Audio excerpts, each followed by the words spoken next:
All right, and I'll count us down in three, two, one. Hey, everybody, welcome to The Boy and the Beard. We're going to go ahead and announce that this is season three, Mm-hmm. episode one Mm-hmm. Another pivot. Woo! with Atticus. Atticus, I can't begin to thank you enough for taking time out of your Saturday in California to be with us. Oh my goodness, it is my pleasure. I loved hanging out with you guys the first go around. I'm so happy that we could make this work where I could return and hang out with you guys. This is such a blast. So thank you for having me. Yeah, no worries, and thanks for dealing with the difficulties leading up to this. We had some Just minor technical just minor difficulties. technical Nothing major. difficulties. Yeah, Listen, I got a crash course in how to handle podcast technology, so I'm totally fine. Don't even worry about it. excellent, excellent. So now you know if you ever have any issues, you know who to contact. Absolutely. I'm Yeah, calling up you guys. Guys, yeah, what's going on? I'm yeah, for trying to be sure. a podcaster. Yeah. So there are a lot of podcasts out nowadays. A lot of live podcasts too. Yeah, for sure. In which we have the option to do it live. I mean, we can even do. Which I don't know if we touched on this before, but during a Twitch stream, if you wanted to, we could even do a live broadcast Mm-hmm. through your You know, channel. you had brought that up with me. I think that'd be Yeah, a great idea. I think I that'd think be so. fun. Yeah, I Oh think so yeah. as well. Hey, that Maybe. sounds awesome. Yeah, so maybe we can pencil in a couple months. We do something Love maybe in it. the summer. Yeah. Love it.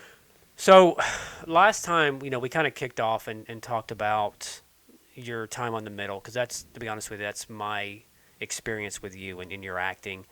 Of course. Um, so a little bit I want to talk on that, but what's happening now for Atticus? What's going on in Atticus's world that you want to tell folks? Absolutely. You know, I'm very excited. I think that we live in this era now where there's so many different options and creative things that can be done for individuals. And when COVID came around and really kind of put a damper on everybody in their work and everything, it made Hollywood and like the concept of being able to make projects independently that much harder. You know, there's all these new union guidelines and safety protocols and all those other sort of things that you have to adhere to now. And plus, of course, everything is more expensive now, right? And so, something that I'm very passionate about is my new business of content creation. And I did touch on this last time I was hanging out with you guys. And of course, the business has grown now. I do live streams on Twitch, and of course, I make content on my YouTube channel as well. But where I'm branching into now actually is I wanted to kind of put on my thinking cap and say, all right, what is a way of being able to create an engaging story environment, but be able to have it be safe and have it be cost effective for me who is just starting out and telling my own stories, right? Right. And what came to my mind was take a video game that does not have a thematic story. It's just an environment or an open world game. And then get some of my friends involved, and they're the actors. And we tell a story of us playing characters and reacting to the stimulus that's brought to us in the game. And we've actually done it. The very first episode dropped yesterday of Oh this wow. Cool. series, and really the goal was to make a studio level quality project, but within the realm of a video game. And through a lot of hard work and through being blessed with very talented people as friends, I really think that we achieved that. I have a very talented musician friend named Mark Wemberly. He came up with an original soundtrack for the piece. I have an outstanding editor friend, Rachel, who she has just been an absolute like genius when it comes to piecing together all of the moments and turning them into a thematic story, and of course being able to be with these friends of mine who are actually in the story and their excellent work and really committing to characters and even doing things like character development and what have you. Right. And so we have created an excellent show, I think. And so the first episode, like I said, just dropped yesterday, and we are the goal is to drop an episode every Friday until the season is finished. It'll So be a is that nine on your episode YouTube season. channel? That episode? Yes, that's on my Okay. YouTube channel. My Twitch, and my Instagram are all Atticus Shaffer Vlog with a V. So it makes it kind of easy to find me in all these different sites. That's so. How aggressive is that weekly You know, expectation? it's a lot of work. We actually, I had recorded the episodes last year, actually. Hmm. And it took us all this time to do the pre-production, to do things like getting that music piece together, compiling the footage, and then getting to work on that. But the cool thing is my advantage is I'm essentially emulating what they did on the middle. We would start filming in August, and production was starting in June every year. And you guys would start to see the episodes dropping in mid September, maybe Yeah. end of September. So, I mean, having that delay and having that lead time really helped us out. I think we really started working on the project as far as editing it and getting it put together in January of this year. So to be Mm. starting in March, I mean, that's really what a studio would do. Yeah. And I think with where we're at, we just finished episode 5, and we have been in a momentum of being able to do an episode every week and a half. So I really think that we're going to meet these deadlines with no problem. Yeah. Yeah, that's the smart way to do it, obviously. And then Right. kind of like if I were that smart, I would probably have a couple podcasts under my Ready to belt roll. and then ready to roll. But Right. unfortunately, due to other some business and life restraints, that doesn't always happen. So I gotta ask: For Is sure. this? Are you inspired at all by Red versus Blue? I'm feeling. No, but that is an excellent question. So obviously, this is not an original idea. Like you said, versus blue. That is a concept that's already kind of been done. I also follow a gentleman by the name of Baby Nades who does Daisy kind of Something similar, but films, in Daisy. very similar, but in Daisy exactly. But this, I wanted to sit back and say, the kind of the fantasy was if the community was ever in the zombie apocalypse, what would we do together, right? Mm. And the game that we're playing is called 7 Days to Die. So open Oh yeah, world zombie survival. There's really nothing restricting you. You can kind of build. It's almost like a Fallout game or a Skyrim yeah. game. I've dabbled a little bit. Never got super deep into it. Yeah, no, and actually, what's really cool is the game has received a lot of updates recently. It's one of those perpetually in alpha type of Like games. Ark Survival almost. Yeah, pretty much.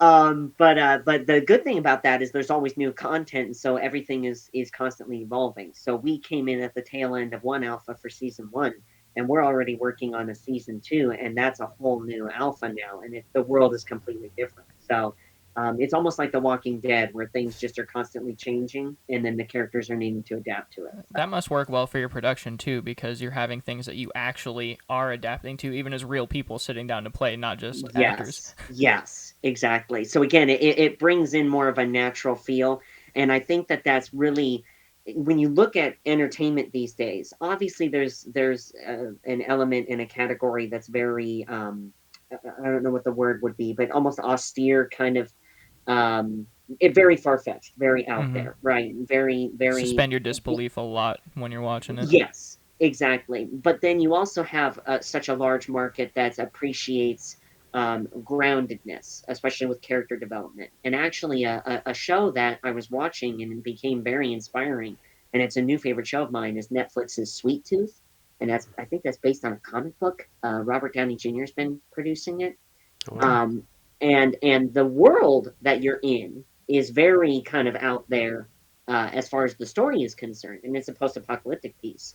But the characters are grounded still, and they have this very well written character development and these character arcs for all of the characters, not just the lead character. And so I really think that that's something that draws people in is when you have good character development and their reactions are more natural, even though the environment might be a little bit more far fetched. Yeah, that's super interesting. Yeah. We'll have to check out episode 1. If I would have known it was out, I would have watched it before I got on and talked to you about it. Yeah, that would have been Definitely, interesting. definitely check it Yeah. out. Yeah, so we'll have that link listed below, and we'll try to tag that as well when we're done. Awesome. So I want to address. We talked before we got going recording. We are in a different location. Typically, we record in our studio, but the internet there is no good. So today we're recording from my home office. That explains some of the exposed wood and stuff. So I added a little bit of color to kind of add some pop to it, but just a little explanation if anybody's watching and Yeah. wondering what happened. Continuity error. Yeah, yeah, there is a continuity error, and it's not a bomb shelter, but it's if we probably It's wouldn't close. survive. Yeah, yeah, no, It's it feels close. like one. Yeah. It's got the vibe. So, are there any acting things coming up for you? Have you Absolutely. That's the thing is a lot of people will ask, are you still acting or did you get out of the industry and all that? And it's a very complex answer because COVID did change really everything, but that's across the board for everybody. Right. A lot of people have flooded into the industry because of whatever their life circumstances might have been because of the virus and the lockdowns and whatever. And so you have a lot of people in the industry, but you also have a lot of different people in charge in the industry and how they like to conduct business and form the cast and the crew of their shows is definitely different. The industry is nowhere near the same as it was even when the show ended, when the middle Right. ended. But I am very fortunate that I do still have jobs that do come up every once in a while. I do still actively audition all the time, especially for Nice. voiceover, animation, video Yep. games, movies, whatever it might be. And I do. I've done a handful of voiceover jobs. I'm a part of Disney's Firebuds. I play a Oh, villain on nice. that. It's a lot of Excellent. fun. Yeah. I was in Arlo the Alligator Boy, and that was really cool because that was the director of that project. He was the showrunner for Harvey Street Kids, or no, I'm sorry, not Harvey Street Kids, Home Adventures with Tip and O on Oh, nice. Netflix. Yep. And so he brought me in. I did like four different voices on that, and then there's a Wow. couple other projects that have yet to be announced that I'm a part of as well. So Nice. Excellent. Yeah. there's still stuff going on, which is good. That's exciting. Yeah. I mean, I couldn't imagine being an actor and then COVID hitting. It was hard enough for small business owners. I mean, probably Right. equally as scary for an actor, and then trying to determine when, if production was halted and when that's going to pick up again, and then am I ever going to Yes. work again? Am I going to get forgotten about? Um, Exactly. I did mention, so I just got back yesterday from doing stills in the EPK for an up and coming show, Stars Fell Again, which is the sequel to Stars Fell in Alabama, which was Hmm. done 2 years ago, and we were on location in and around Atlanta, Georgia, and 12, typical 12-hour days, hurry up and wait scenario kind of a deal, Yep. right? Yep. Very interesting to see, and people look at actors and say, oh well, you should be able to handle anything because you asked for this position, Right. you wanted this fame, so it doesn't constitute just because you are famous in the sense that you can't be sick, be aggravated, be tired. Hmm. It's just it's a weird scenario. But I really appreciated being on that end of it to see how actors reacted to certain things and when they were under the weather and how that was and how it affected them because they're human like everybody else Yeah. and easily can get aggravated and stressed out regardless of the amount of money you're making. It's still a personal emotional feeling that you're, Absolutely. yeah. So did you ever Absolutely. find yourself having, how do you cope with bad days on set? That's a great question because I'm obviously older now than when I was on the show. When I was on the show, I mean, I'm a kid, I'm a teenager, and I'm growing up and needing to find out who I am. Right. And the unfortunate thing, and this is just simply the reality. It's just stating the facts. When I was on the show, I did not get the opportunity to process myself and grow as a person the way that I have since the show ended. Right. And everybody, they always want to make it out like every set ends up being like Happy Days or Yeah. Happy Days, Yeah. where Yep. everybody sticks together. You know what I mean? Mm-hmm. And Yeah. everybody's just this awesome family. And for them, that worked, and that was the case, and that's wonderful. But for us, that just wasn't the case. And everybody immediately assumes that there was a negative reason why we didn't all stay together. And it's like there's a bit of a disconnect between what you see as the family on TV, which we did perform as Of a course. very tight family, and what the reality is, which is we're all just humans and we have our own lives and goals and ambitions and whatever. Yep. I Yep. mean, Charlie, he got married and he's off doing some music stuff now. Right. Eden got married; she has kids now. Patty, she up and moved to Nashville. Yeah. Um, and so, I mean, everybody just went their own way. And for me, it was number one, I needed to find out who I am, which that's an ever growing process of learning oneself and growing in the knowledge of who you are and attempting to be the best person you can be. And that's something I'm very active in now. But then, of course, too, you've got all the other different things that can come up. I was communicating with you guys before we started recording this. My mom has been through the ringer medically. in these past 5 years, and a lot of my life has been wanting to be present for her and help her because she doesn't have anybody Right. to help her.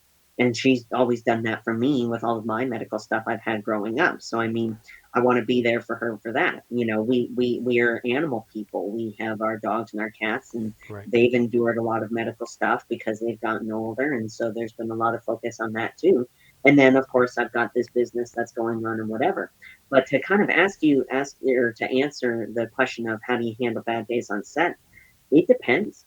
You know, we as humans, we have a lot of different stuff that goes on in our wheelhouses and in our emotions, and how you handle your own morale and your own self care is different.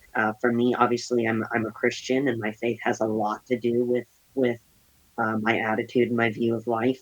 And even in that, you know, I have my ups and downs Of because of my course. own emotions and anxieties and all that stuff. But, you know, being able to have my focus on something higher than myself and knowing who I am in Christ obviously very helps.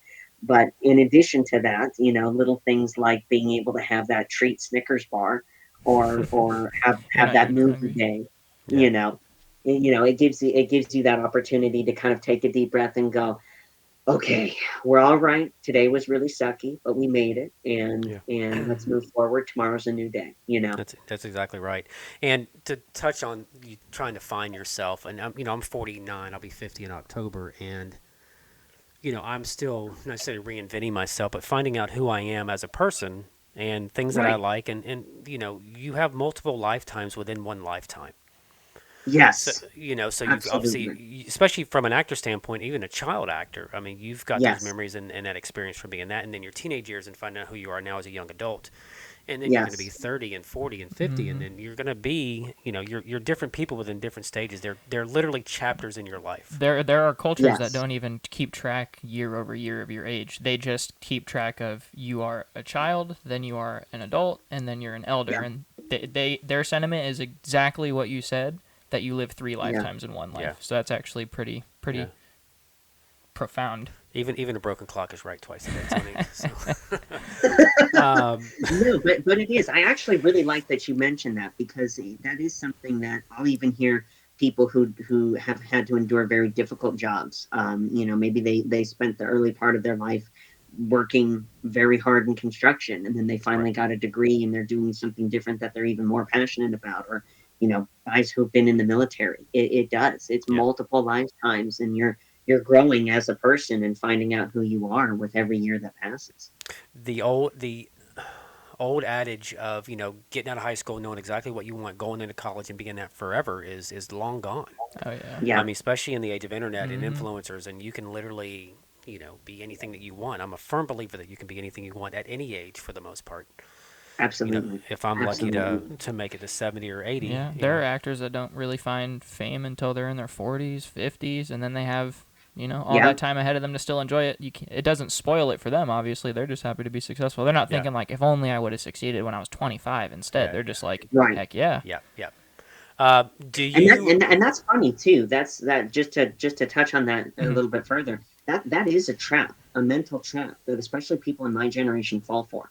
Yep. They think that they have to do, and even me, I'm guilty of feeling this way, where it's like you sit back and you go, well, man, I wish I would have done this by now, or I wish I would have experienced this and whatever. And it's like, hold on, time out, look at where you've been, and you are the only reason why you're at where you're at now is because of where you've been, and you have Exactly. to go and process through all of those years Yep. and days and weeks and months and whatever of your life, and that's what grows you. And then now you can look ahead with hope and Yep. with a joy and with an excitement of what can come next, but really being present in the present and just Hmm. enjoying the I was. moment, absorbing what you can I is was. so crucial. I was just about to say that because as a youth, as a teenager, you want nothing more than to be an adult. And then when Right. you're an adult, you have the rest of your life to be an adult. You're only a kid up until 18, 19, if you're lucky If at you're 19. lucky, If yeah. you're lucky at 19. Exactly. And then you got Exactly. literally the rest of your life to be an adult and deal with bills and taxes and payments and all the other issues that, Exactly. Errands and. yeah, everything that comes with being an adult. So even as an adult, you should live in the moment. And I'm guilty of not living in the moment, living in wanting the what's going to happen next, or you know what I mean, getting Right. done with this project to get onto the next one when I should just be taking in everything that's going around me.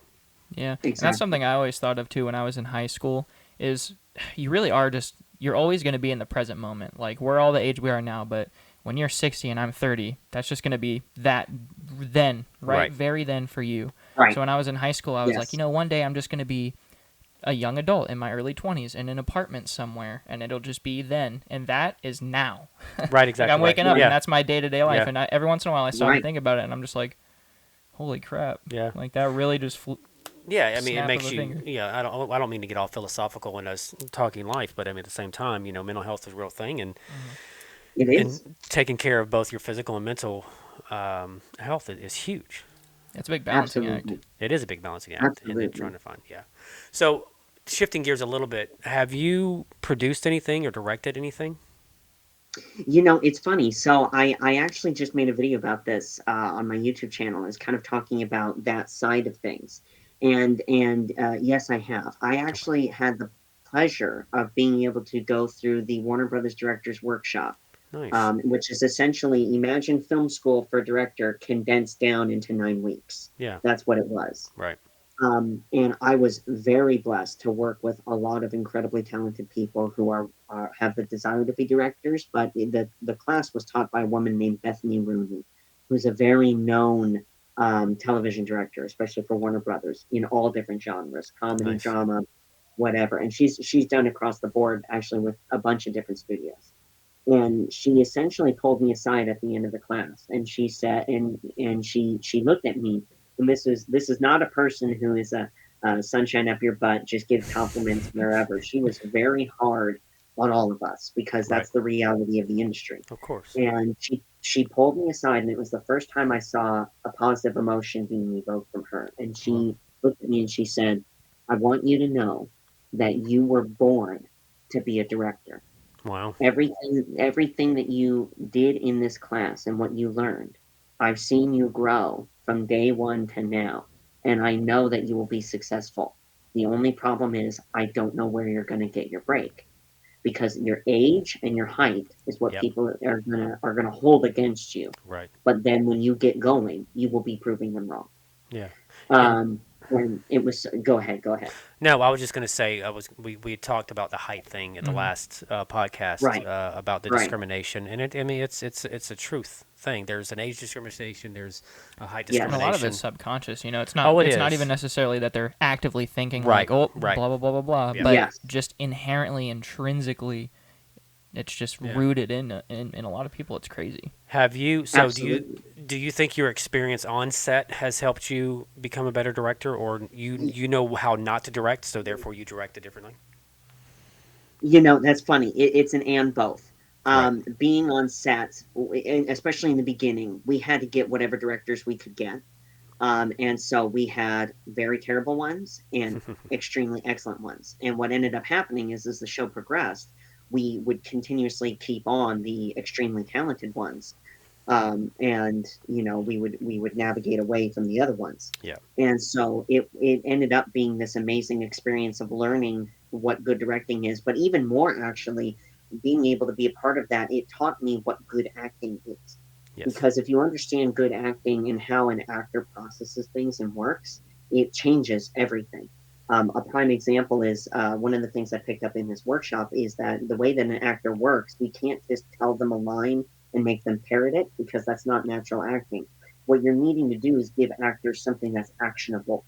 So if you say the objective of this scene is you're wanting to take charge, or you're needing to be vulnerable and get it out, or whatever, that Right. ends up becoming the actionable thing an actor can do. And there's all these other different aspects about it. But circling back to the have you directed anything? Yes, I did make a short film for myself during the virus, the pandemic, the initial lockdowns. I did make a couple short films that I put on my YouTube channel, which were Last of Us Part Two fan films before the game came out and Ooh, got ruined. Uh, yeah, we Shade. talked about that last time. Um, but then I also made a couple documentary films way far back, actually through the Ronald Reagan Presidential Library in conjunction with Oh, the nice. National Archives. There was this class that was going on, and we could make documentary films, and then they hosted a film festival. I actually won the film festival Mm. Right. with my Wow. with my film that was in it. So a lot of people don't know this, but I actually did direct two scenes in the show The Middle in the last season. Um, Excellent. what initially happened was there was a blank episode um, that did not have a director, and I approached the executive producer of the show, Eileen Heisler, and I said to her before we even started filming, Eileen, I've gone through the Warner Brothers Directors Workshop. I'm very motivated to direct. And this is the season after Charlie got to direct an episode. And I had Got a it. whole sit down with her saying, let me, Yeah. I would love to direct an episode. It's the last season. Give me an episode, just one. Um, and so she sat down and she saw it and she said, I will talk with Warner, who is the line producer. And if this episode is truly not filled, then we will consider it. And I said, thank you. And I was very excited about it. Right. Lots of behind the scenes political stuff and her more controlling ways came out, and so she said there's no way you're going to direct an episode. Wow. Very unfair, very Unfortunate. and it actually had nothing to do with directing. It was a disagreement about an excellent scene that was done for the Brit character, and I wish it would have remained in the show, and it didn't. And so I was very forward and passionate about, Right. I think that this was a mistake because this could have been positive for blah blah blah blah blah, and you wrote it, you should know. Right. Exactly. Um, and so she got all huffy puffy with me and became very power tripping and controlling and said no directing then. But then uh, through the help of a director who was on the show, this other director who was named Lee Charlotte Chamel, she was the one who directed the majority of the episodes of the show. She had said, "Well, let Atticus direct some scenes, and I'll like be there to watch him." And anyway, they allowed me to direct two scenes of the show, and I Okay. got to direct a scene that was just with Cindy, where I think Brick was giving her flowers or something like that, and it was a one shot or two shot thing, but Right. I was able to do that, and then Do you I got get? to direct. Or does Yeah, that constitute directing credits? no, so No. that's what I'll get into. Okay. I was also able to direct a scene with Eden and Charlie, which was a full scene. Right. And Lee was singing my praises about how I was able to handle that scene. Car scene, fairly simple. It's green screen, it's one direction, Yep. wide, and then you have the tights and the overs, and that's it. Yeah. And it went really well, and everybody was very, very encouraging for me. The crew and even Charlie and Eden were. But then the politics of, well, we need to give him directing credit if we keep the scene in was there, and so they cut the scenes out of the show. Is, So is it that difficult to just put someone's name, go edit the text file and pop the name in? not if you're a kind person. So you It's you not okay? difficult if you're nice. Wow. Yeah, That's insane. So it was almost just kind of yeah, It was personal. almost like, yeah, like a little middle finger, just, hey, Ooh, no pun intended. right. yeah, Um, That's funny. That's funny. yeah, yeah. yeah. What I think a lot of people don't understand are the amount of takes. First of all, the amount of takes it takes to film a scene, and then the amount of Yes, takes it takes from a camera angle to get those yes, cuts. Uh, absolutely. Even I've a little bit of experience watching those, and it still just blows my mind. And when you had said the directing and directing, obviously nobody learns the same. So Tony's learning ability could be different than mine. I'm more of a physical, hands-on. I want to do it, and then I learn it. Yes, Some may take a big figure. So when you direct actors, it's got to be the same approach, obviously. So this film is taking place in Christmas, and so the director would be like, "All right, everybody, happy, happy, Merry Christmas, and action." Kind of get that, you know what I mean? Just to get that smile on right. your face, and then there was a wedding scene. All right, everybody, you're at a wedding. This is, just kind of setting the scene because some of that Yes. stuff's got to be challenging. Absolutely. And especially when it comes, see, that's the thing too, is I did, many, many moons ago, I did a horror movie called The Unborn, and I Oh, played a child who was possessed. And everybody wanted to reprimand my mom when that movie came out because it was a really well done movie and it was freaking scary yeah. what occurred in it. Okay. And um, everybody wanted to reprimand my mom and essentially said, how could you let your child do something so evil and blah blah blah this, blah blah that. And it's like, hold on, there's 200 people around. when we're doing that Yep. scene, and it looks as fake as it can be when you're Yeah. there in the moment. Right. You know what Exactly. I mean? So when you're talking exactly like you're saying about needing to put yourself in the moment, that can be challenging. And Yeah. even on the middle, as great of a show as it was, there were times where we were just working. And through the magic of post production, it made it look like we were actually there and in a scene and doing whatever. But one of the things that it's almost like we got comfortable and everybody wanted to just kind of Like complacency uh, almost. yeah, complacency. I was going to say phone it in, but I mean, Mm. same basic concept. There wasn't anything engaging that made it where it's like, Yep. oh, we're motivated and we're really acting and feeling and listening to each other. Yep. There was there was a lot of things that would occur that would break us from the tempo of the scene. And when I had the pleasure of being able to work in even just the Warner Brothers Directors Workshop, at the end, I got to direct actors and create my own scene. And of course, being the guy that I am, I Mm-hmm. had picked a segment from a post apocalyptic novel Love that I post was a fan of apocalyptic. at Yeah. the time. And we put it together, and it was a very emotional scene where it's a military character who has just saved a kid, and he has taken captive the man who killed the kid's father, Got and it. he's allowing the child to So there's choose whether huge this person. emotional weight in this scene, and you're Yes, obviously directing these exactly. people who have had no contextual build up or weeks of Right. production. Yeah. But let me tell you, the actors that I got were stupendous. Like we were in a set with no lighting, very minimal wardrobe, and I had a chair and a doorway. Those were my props Completely that made this guerrilla. scene completely guerrilla. And let me tell you, they tore it up. And from us working together, made this amazing scene that was just mind boggling. Um, so it was really cool. I really enjoyed that. And that kind of showed me a little bit more that acting is not just this work, that it kind of clued me in even more to the art of it. And it made me even more passionate about it. So again, I'm hoping that through this work that I'm doing now with the content creation and really trying to just show what I'm capable of as a creative and really what hidden talent is out there that I'm Huge. able to bring to me in Yeah. showcasing that. I definitely hope to. I have my eyes set on bigger, larger scale You're projects. building up that initial momentum right now. Exactly. Yeah. That's it. Yeah. That's excellent. So I know Tony's chomping at the bits to talk some gaming stuff, so I'll let you two kind of do that, and I'll just sit back and listen and be a boomer Yeah. that I am in the sense Perfect. that I don't necessarily follow along. So Tony, take it away. So I just want to. We could talk a little bit about Dying Light 2. We talked a little bit about it beforehand. Sure. You did not play the first Dying Light, or you did? I did play the first Dying Light and the Okay. following DLC.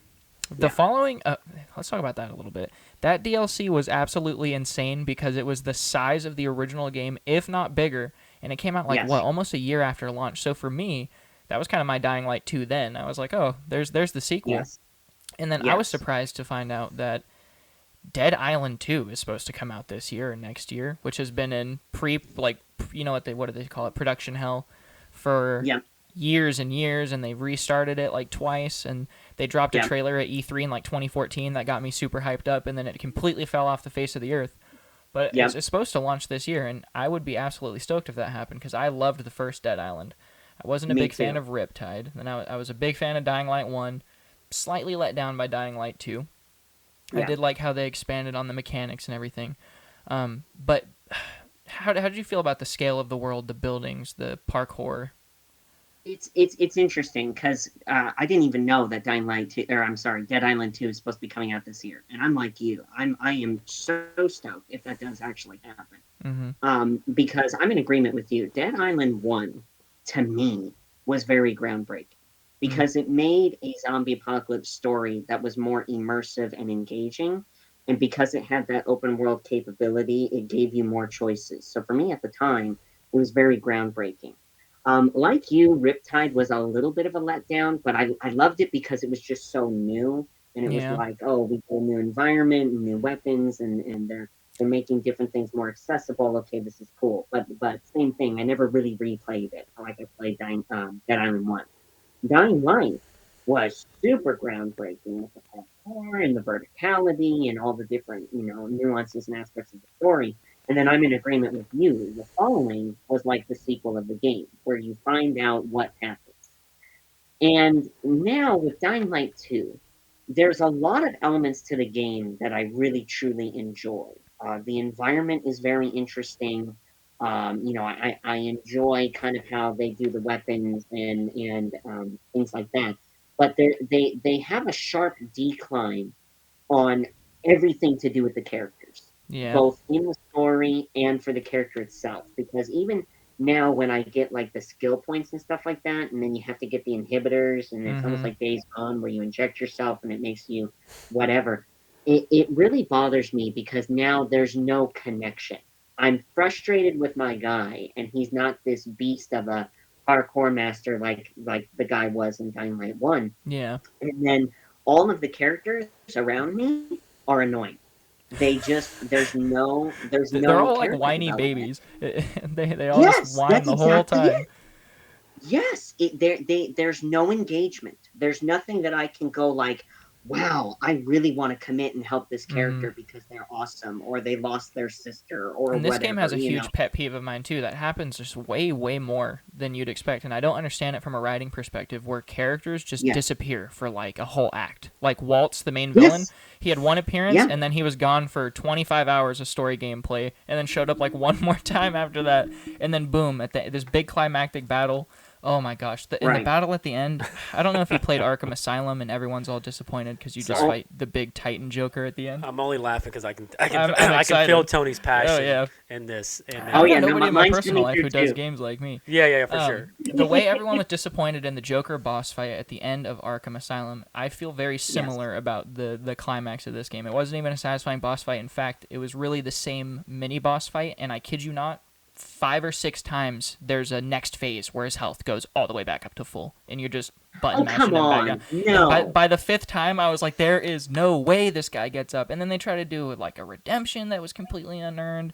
Like Are you you serious? make a big decision and like a sacrificial decision, and then the sacrifice Okay. wasn't real. There was actually no consequence, so they completely went back on it. And I love choice and consequence, so whenever Right. I'm making a big decision and it's like this person dies or this person dies, and then you do it, and then it's like JK, everybody ended up being fine.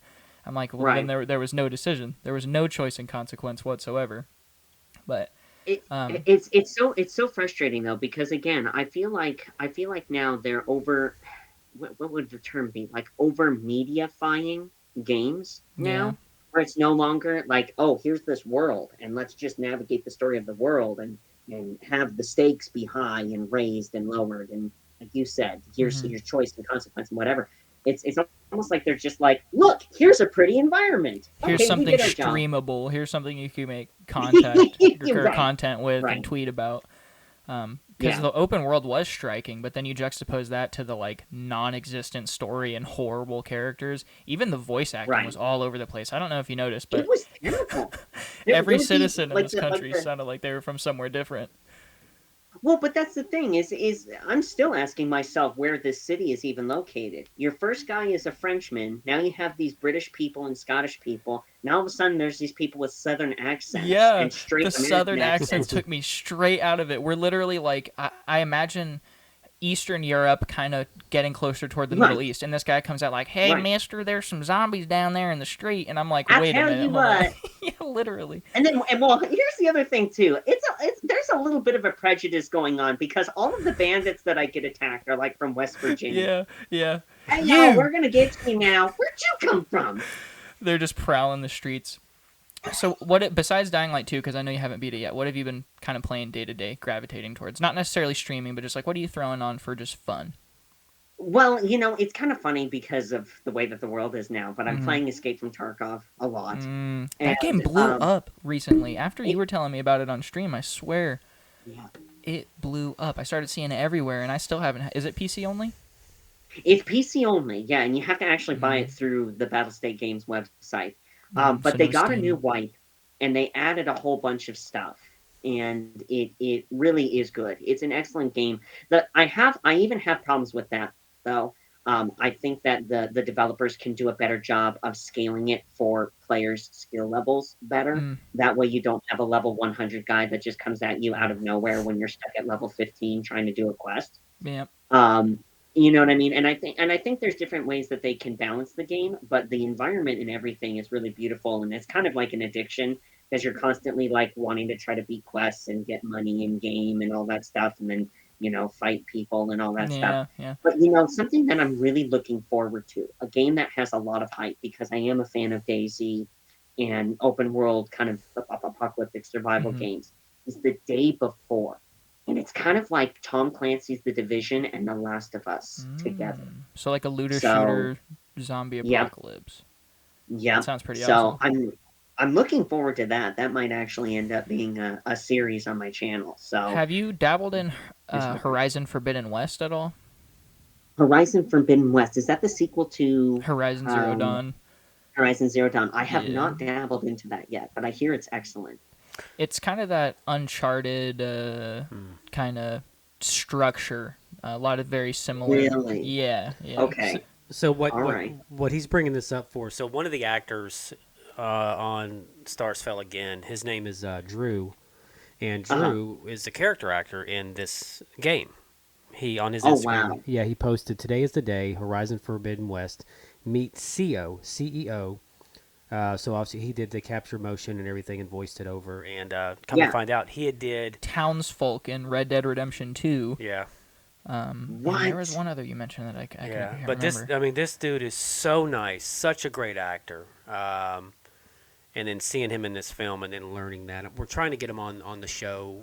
We've had a couple Yeah. of the actors agree to be on uh, with my interaction with them. So hopefully we'll have him on and you can maybe tune in and kind of hear his experience. He can't talk too much about it because he's under Absolutely. contract with Sony, but just maybe Okay. more about the experience and how he got to be in that position. Which got to be That's crazy. awesome. Being even a small part in Red Dead 2, that Oh, game like made history practically. It feels like it was right. genre defining, it was generation defining for the Xbox One. The fact that that came out not on the Series X, but just the Xbox One and PS4, Right. and looked how it did, and from my perspective, it ran just fine. I didn't have any technical problems at all. The scope of that game was just absolutely ridiculous. I have my gripes with the story, where every mission is just make a plan fails immediately, and then shoot a bunch of people Right. at every single mission. And then also it's Yeah. $18.99, and I have $27,000, and they're acting like we don't have enough money to like flee the country. And I do the conversion, and it's like $4.2 million in pure cash. With the gold Right. standard backing it, these people should be able to own the entire country if they're walking around with I 25 mean, G's in their yeah. pocket. Yeah. Oh Something, my and goodness. this is the last game I want to talk about. Is I brought it up Okay. before, but I am fiending for a new Rocksteady Batman Arkham game. I was so Really? disappointed by Arkham Knight I was because too. Arkham Origins, it's not the same development company, so I don't want to scrutinize it too much. It wasn't great. Arkham City was one of the best video games ever made, in my opinion. Yes. Easily the best comic book video game ever made, besides maybe Absolutely. some of the Spider-Man games from the last couple years. Yeah. And then you just go this huge stretch with nothing, absolutely nothing. After Arkham Knight, which was just Right. Tank Simulator 5, with the Right. Batmobile is all about being fast, and you're having tank controls where you're going slowly in just a 2D plane, and then you're shooting people with Right. missiles, and Batman's like, oh, but they're not dead. They're just sleeping. And I'm like, okay. You just got hit with a fire hydrant-sized projectile going 60 meters per second from 50 feet away, and Batman's He's a like, paralytic now, but he's still alive. he's still alive. His BPM's about 6. That But constitute is alive. yeah, exactly. I've heard good Right. things about the Suicide Squad game coming out. Have you seen any of the trailers for that or followed that at all? So I have not actually. I didn't even know that they were coming out with one. I knew of Arkham Knights, Mm-hmm. plural. Yes, Where it's a the bunch of next one that's different. supposed to come out. Yeah, Yeah. I think they're supposed to have But like what Nightwing, Robin, Batman, something like that. right, exactly. Now is that Warner Brothers Games that's It, making that? I'm pretty sure. I thought it was Rocksteady. Okay. All I right. could be All wrong. right. I haven't followed it too much. A trailer came out for it not too long ago, but it's supposed to be similar, I think, to Arkham Knights, but you're playing as people from the Rogues Gallery, which I'm super interested in because the villains always get the short end of the stick. But Right. it's similar to how you're gonna have like Batman, Robin, Nightwing, except it's gonna be Yeah. like Harley. Who else in the Suicide Squad? It always changes out. Maybe Deadshot. But I'm super stoked for that game. I just want more Batman games to come out. Spider-Man's been blowing up Well, but, lately. but but good ones, right? Stuff Yeah, that's engaging, has a good environment. The controls aren't clunky. not just lazy, formulaic stuff like I'm looking at you, Right. Arkham Knight. We make the graphics a little Yep. better, make the world a little larger, and then change nothing else. And lo and behold, Right. everyone was all disappointed. Surprise, surprise. Right. And then Yeah. the Joker is finally locked away in Batman's mind. They did with the Yay! Joker what they did with I don't know if you ever watched the Saw movies, but they kill off Jigsaw like 3 movies in, and then he's in every movie after that. He's still in the movies because he's in flashbacks and his voice is in it, so you could tell they really regretted it. They did the same thing with the Joker, killed him off in the second game, and then went, oh crap, this was the main thing that was pulling people in. We'll have him Yeah, be in the exactly. entire fourth game, even though he's not alive, from start to finish. Mark, come back. Yeah, yeah, literally. Which I can't blame him. Mark is phenomenal as the Joker. Absolutely. Uh, Absolutely. I'm a big fan of the Jared Leto Joker. Ooh. I know that's, Ooh. you know, I don't know if maybe it's my age, but I do appreciate Jared Leto as the Joker. It's the flashiness, the gold teeth. I don't know. It just, to me, he's the Joker. I think he could have Which, been in which one was he in? Like what movie? the live action first Suicide First Squad Suicide movie Squad from movie. The first 2016. Suicide Squad. Yeah. Okay. Yeah. Small part. A lot of it got cut. Well, from they what I heard. shot hours and hours. They said they shot enough that they could have made a 2-hour long Joker film, Wow. and there was only maybe 4 scenes of him in the I finished mean, product. from an actor standpoint, that's frustrating. Wow. I don't know if Oh, his he was pay. definitely frustrated. Yeah. I don't know if you know Jared Leto, but he like runs a cult. Oh yeah. Yeah, No, like I've never Manson's- met him, so I don't know. I'm big of separating people's personal lives from their art, but when you look at Jared Leto, it's absolutely crazy. Oh, I And haven't. I have to do some research. Even on like the set of Suicide Squad, he was like giving his co-stars dead rats and wow. trying to like be the Joker. And Allegedly, right? yeah, allegedly. Allegedly, yeah. And then all that That's just for him to be in like 2 scenes. Yeah. So Atticus, I know. Welcome to you're- Hollywood. Yay! Yeah, there for you go. sure. So I know your time is limited today. You've got another engagement, so I do appreciate your sitting with us and talking. Absolutely, my friend. This was awesome. Yeah, no, and I think we kind of ran the gamut on some different Everything. topics. So it's always a pleasure. So Atticus Shaffer vlog across all social platforms. Check him out on YouTube, his Twitch. How often? What are you streaming on? What times? Streaming on Twitch every Monday and Thursday at 3:30 p.m. Pacific, and every Saturday at 11 a.m. Pacific. And Atticus is very great, very good about reacting and engaging to his chat engagement and his Absolutely. folks. So it's always fun to pop in, have him react with us, and then watch him play a little bit.